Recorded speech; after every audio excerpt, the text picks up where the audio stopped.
Alléluia, Alléluia, Alléluia.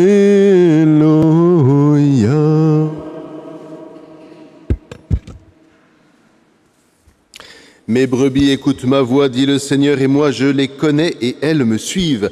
Alléluia. Alléluia, Alléluia, Alléluia, Alléluia. Le Seigneur soit avec vous. Évangile de Jésus-Christ selon saint Luc. Gloire à toi, Seigneur. En ce temps-là, Jésus disait à ses disciples: je suis venu apporter un feu sur la terre, et comme je voudrais qu'il soit déjà allumé. Je dois recevoir un baptême, et quelle angoisse est la mienne, jusqu'à ce qu'il soit accompli. Pensez-vous que je sois venu mettre la paix sur la terre? Eh bien non, je vous le dis, mais bien plutôt la division. Car désormais, 5 personnes de la même famille seront divisées, partagées. 3 contre 2, 2 contre 3. Ils seront partagés. Le père contre le fils contre le père, la mère contre la fille contre la mère, la belle-mère contre la belle-fille et la belle-fille contre la belle-mère. Acclamons la parole de Dieu. Louange à toi, Seigneur Jésus.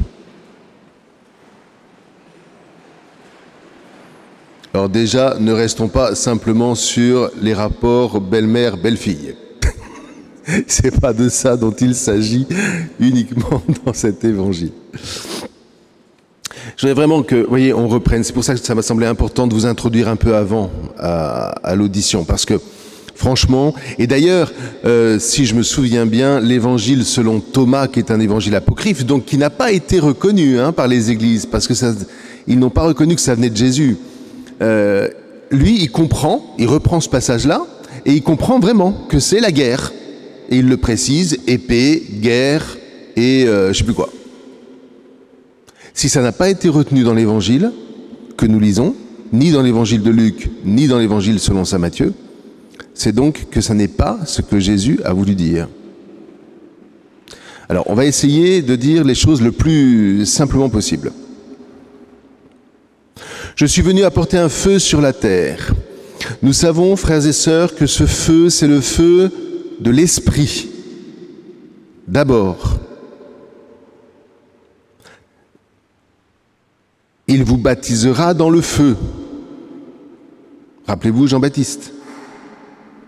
Donc, et le baptême, l'immersion, parce que le grec dit bien, je dois être immergé. Pour être immergé, je vais être immergé. Il le répète 2 fois.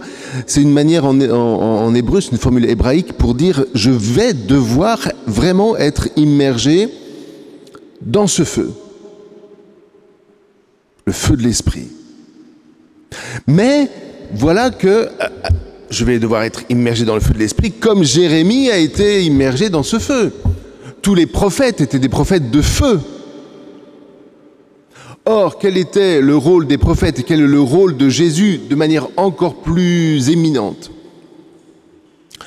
C'est que lorsque les hommes oublient Dieu, lorsqu'ils oublient, ça ne veut pas dire qu'ils oublient le personnage de Dieu, mais ça veut dire qu'ils ne veulent plus que Dieu les traverse. Ils ne veulent plus que celui que la Bible appelle l'être. Yahvé, ça veut dire l'être. Ça ne veut pas dire Dieu. Si vous dites Dieu, vous dites Elohim. Mais Yahvé, si on prononce le mot, ça veut dire l'être. Et l'être, c'est du mouvement. Ça passe, ça repasse, ça ébranle, ça secoue, ça ouvre des portes auxquelles on ne pensait pas, etc., etc. Ça fait déjà plusieurs dimanches que je prêche, mais comme je vois qu'il y en a qui sont rentrés de vacances, je reviens sur le thème. Voilà, ça c'est l'être.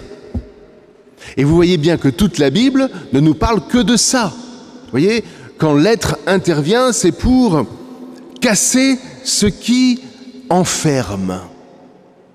La création est enfermée dans le tohu bohu initial. Qu'est-ce que va faire Dieu, l'être, appelez-le comme vous voulez? Il va il va dessiner des frontières. Il va faire le ciel, la terre, les étoiles, quoi encore, la mer, la terre ferme, etc. Et il va redonner un cadre de vie. Car sans cette intervention de Dieu, de l'être, c'est la mort qui est aux commandes, le néant. Alors maintenant, si on a compris ça, quel est le problème de Sédécias? C'est que justement Nabuchodonosor est aux portes de Jérusalem et que plus personne ne compte sur le Dieu d'Israël. Alors on essaye de mettre des armes, d'encourager les guerriers pour que malgré tout ils aillent, ils combattent, ils résistent, etc. Et voilà que Jérémie est envoyé par Dieu, par l'être, pour redessiner d'autres frontières, pour dire non, c'est pas ça. Et de fait, là, vous voyez, Jérémie apporte, entre guillemets, la division. C'est-à-dire qu'il redéfinit les partages. Qui est pour Dieu et qui est contre Dieu? Si vous êtes pour Dieu, ne faites pas ce que vous êtes en train de faire parce que vous allez vous enfermer et Nabuchodonosor sera plus fort que vous. C'est exactement ce qui va se passer.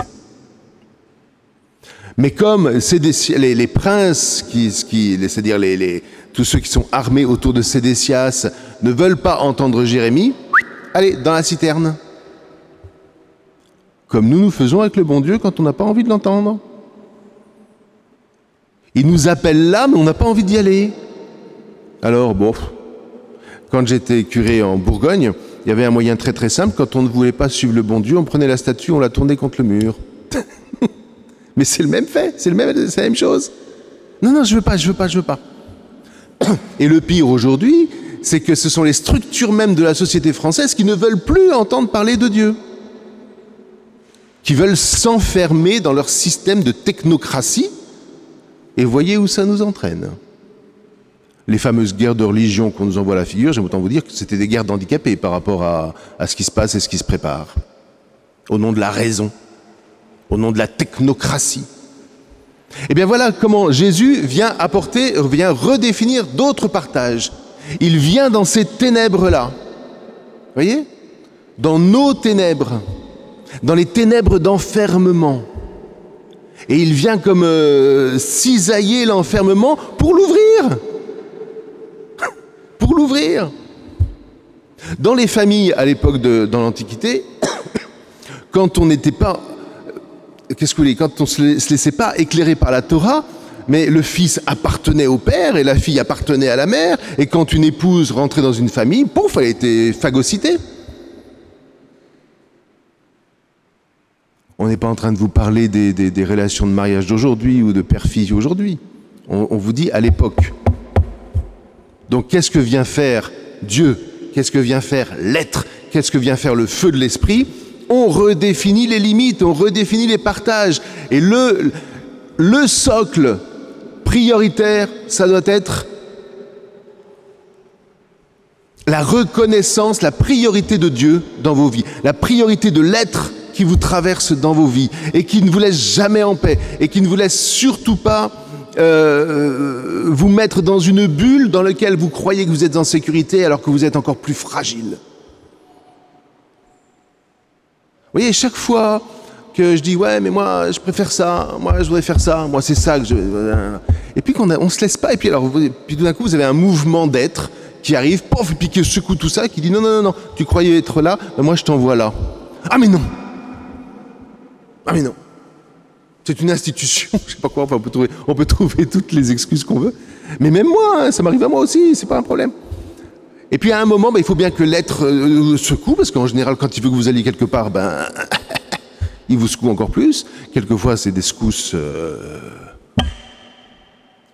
Marie-France, vous avez été secouée quand même dans la vie. Hein. Vous avez suivi le Seigneur, puis vous êtes là. Puis ça vous a travaillé le cœur.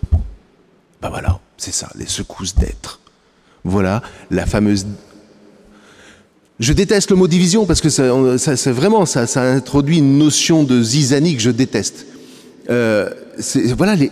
Dieu n'arrête pas de redéfinir les partages en fonction des priorités. Ceux d'entre nous qui nous sommes convertis, nous savons très bien que là, il y a eu un trait de lumière qui est arrivé dans nos ténèbres, ça nous a fait regarder le monde complètement différemment, ça nous a ouvert des portes qu'on n'imaginait même pas, qu'on ne voulait pas voir avant. C'est pas vrai? J'en connais, je commence à vous connaître maintenant, au bout de quelques années là. Marie, c'est pas vrai? Ben oui. On regarde la vie différemment. Mais il faut, attention, il ne faut pas se réinstaller dans cette espèce de petit monde dans lequel on se retrouve bien parce qu'on voit les choses à la lumière de Dieu. Parce que la lumière, elle est constamment en train de nous bouger. Et Jésus a vécu ça. Le feu dans lequel il va entrer, c'est vraiment un feu qui va le secouer, parce que là, on ne va pas l'entraîner dans une citerne, on va le mettre sur la croix. Et comme dit l'Épître aux Hébreux, je ne sais pas s'il a méprisé la croix, mais en tout cas, il s'est laissé traverser par l'être de Dieu, qu'il était lui-même, et il nous a montré que c'était un sacré ébranlement. Que ça a produit quoi? Une ouverture auquel personne ne pensait, même pas les apôtres, ça s'appelle la résurrection. Vous vous rendez compte?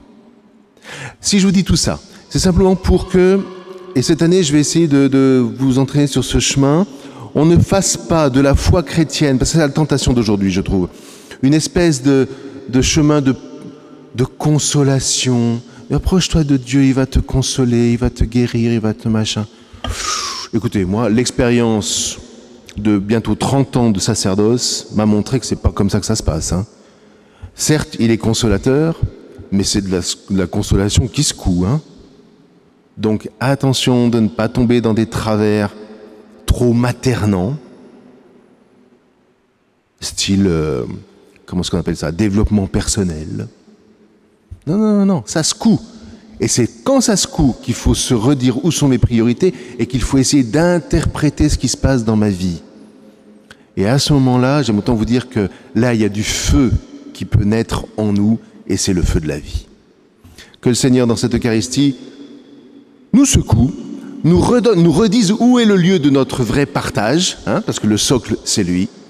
Quand nous viendrons communier tout à l'heure, Seigneur, tu es mon partage et ma coupe. Vous vous souvenez le psaume? Mon partage et ma coupe. Hein?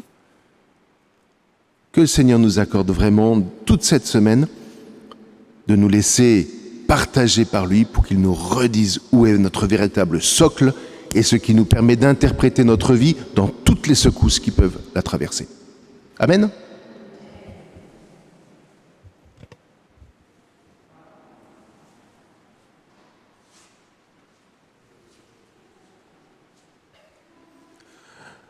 Sauve-moi, mon Dieu, les eaux submergent mon âme, les eaux submergent mon âme.